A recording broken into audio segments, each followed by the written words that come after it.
اللہ اکبر. اچھا یہ ایک سوال ہے کسی بھائی کا کہ اہل حدیث میں متقدمین کے منہج اور متاخرین کے منہج میں سے کیا مراد ہے؟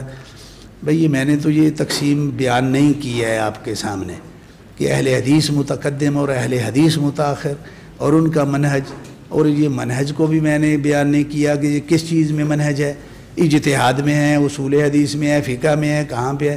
تو میں اس کا کیا جواب دوں آپ کو؟ اور اقرب الی الصواب دونوں منہجوں میں متقدمین کا ہے یا متاخرین کا ہے میں نے اتنا بیان کیا ہے. دوبارہ سن لیں کہ ایک اجتہادی منہج چلا آ رہا ہے صحابہ سے لے کے ایک وقت تک، یعنی کچھ اچھی خاصے کم از کم ایک صدی مسلمانوں میں ایسی گزر گئی جب کسی مسلمان ہی تھے، کوئی دوسرا نام نہیں تھا. پھر نام پیدا ہوئے، 4 نام جو ہے وہ مارد وجود میں آئے.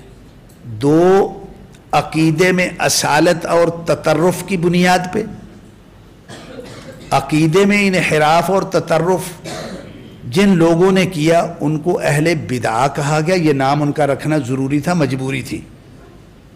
جب تک اہل سنہ ہی سنہ تھے، ایک ہی عقیدہ تھا، صافی صحیح عقیدہ تھا، نہ کوئی جماعت تھی، نہ کوئی پارٹی تھی، نہ کوئی جو ہے نا وہ اس طرح کا مسئلہ تھا کوئی، تو وہ سارے مسلمان ہی تھے. ہاں اگر صحابہ کا طبقہ ہے تو صحابی ہے، نہیں تو وہ تابعی ہے، نہیں تو وہ تبع تابعی ہے. یہ نام ہی تھے اور کوئی نام نہیں تھا. جب انحرافات عقیدے میں آئے تو نام رکھنا ضروری ٹھہرا. جو مبتدع لوگ ہیں ان کو اہل بدعہ کہا گیا، اور جو غیر مبتدع ہیں، اصل جو عقیدہ صحابہ سے نبی صلی اللہ علیہ وسلم سے چلا آ رہا ہے، ان کا نام کیا رکھا گیا مقابلے میں؟ اہل السنہ. یہ 2 نام پڑ گئے. اور اسی طرح اجتہاد اور فقہ کی طریقے میں جب تطرف اور انحراف ہوا، 3-4 مرتبہ میں پہلے بھی اس کی تفصیل بیان کر چکا ہوں، چلو اب یاد کر لیں. جب ایک مخصوص طبقے نے، اہل عراق نے اجتہاد میں آ کے کافی سارا تطرف جو ہے وہ اختیار کیا، تو اب جو فقہی نظام ہے اس میں پھر 2 نام رکھنے پڑے. جو متطرف ہیں ان کا نام کیا رکھا گیا؟ اہل الرأی. اور اجتہاد جو شروع سے چلا آ رہا ہے، جس طرح عقیدہ شروع سے چلا آ رہا ہے، ان کا نام کیا تھا؟ اہل السنہ. اور جو اسی شروع سے جو اجتہادی منہج اور طریقہ کار جو ہے وہ چلا آ رہا ہے، اس پہ جو قائم لوگ تھے ان کا نام کیا رکھا گیا؟ اہل الحدیث.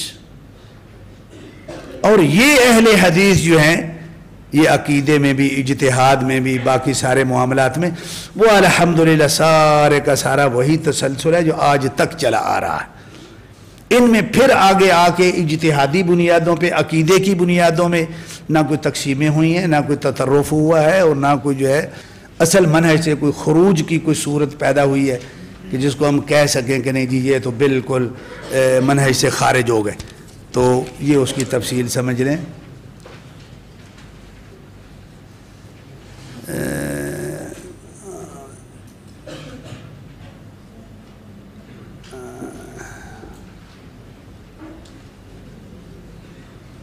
ہاں جی یہ ایک سوال ہے کہ جی ایک آدمی جو اجتہاد نہیں کر سکتا ہے تو وہ تقلید نہیں کرے گا تو اور کیا کرے گا؟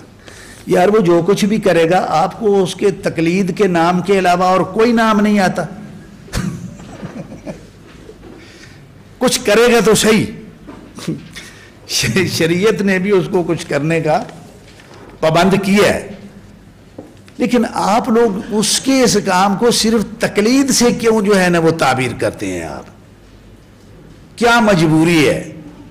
کوئی لفظ دوسرا نہیں ہے، یہ کیا بات ہے بھائی؟ وہ جو اجتہاد کر سکتے ہیں وہ بھی اگر کسی مسئلے میں اجتہاد نہ کر پائیں تو شریعت نے ان سب کو ایک ہی ڈیوٹی لگائی ہے، فَاسْأَلُوا أَهْلَ الذِّكْرِ إِن كُنتُمْ. تو پھر اہل علم سے پوچھو. البتہ عامی کا یہ فریضہ ضرور ہے کہ فی زمانہ ایسے شخص سے وہ پوچھے جو معروف بالعلم والصلاح والتقوی ہونا چاہیے، یہ ضروری ہے۔ ہر ایرے غیرے سے کئی جو ہے نا وہ بڑے بدنام قسم کے مفتی بھی ہوتے ہیں، کیا ان کے پاس بھی جانا چاہیے؟ نہیں، یہ عامی کی بھی ایک ذمہ داری ہے کہ وہ پوچھے۔ کس سے پوچھے؟ جو عالم ہے، جو متقی ہے، جو صالح ہے، اپنے علاقے کا معتبر جو ہے وہ عالم ہے، اس سے جا کے پوچھے۔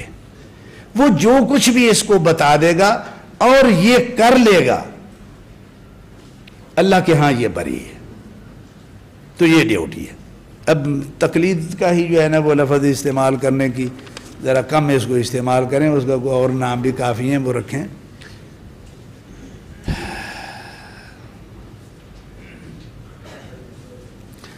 جی یہ بھائی نے ایک سوال کیا کہ آپ نے اس مختصر کتاب میں اہل حدیث اور اس کے عوارض وغیرہ سے متعلقہ بحوث کو جگہ نہ دی، اس کی کوئی خاص وجہ ہے؟ بھائی خاص وجہ یہ ہے کہ جو کچھ بھی اس میں بیان کیا گیا ہے نا، وہ میں نے جمہور کے نام پہ آپ کو جو کچھ بھی بتایا، یہ وہی اصل خلاصہ ہے جو شروع سے چلا آ رہا ہے۔ اہل حدیثوں کا بھی یہی ہے۔ اگلا سوال ہے جی، تقلید مطلق اور تقلید شخص کی تقسیم پر روشنی ڈالیں۔ بھائی بات ایسی ہے کہ میں کیا روشنی ڈالوں؟ یہ تقلید مطلق اور تقلید شخصی کی تقسیم میں نے کی ہے، یہ اصطلاحیں میں نے بنائی ہیں کہ میں اس کا جواب دوں۔ بات ایسی ہے، تقلید شخصی یہ ہوتی ہے وہی جس کی مذمت ابن ابی العز رحمۃ اللہ علیہ سے میں نے یہاں پیش کی، کہ سب کو چھوڑ کے ایک کو پکڑ کے اسی کو ہی اپنا حق کا جو ہے وہ مصدر اور منبع ماوا سمجھ کے اسی کی بات جو ہے وہ حرف آخر، یہ تقلید شخصی ہے۔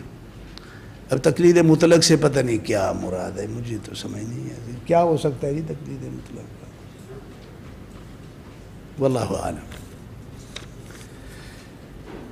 سبحانک اللہم و بحمدک اشہد ان لا الہ الا انت استغفرک و اتوب الیک۔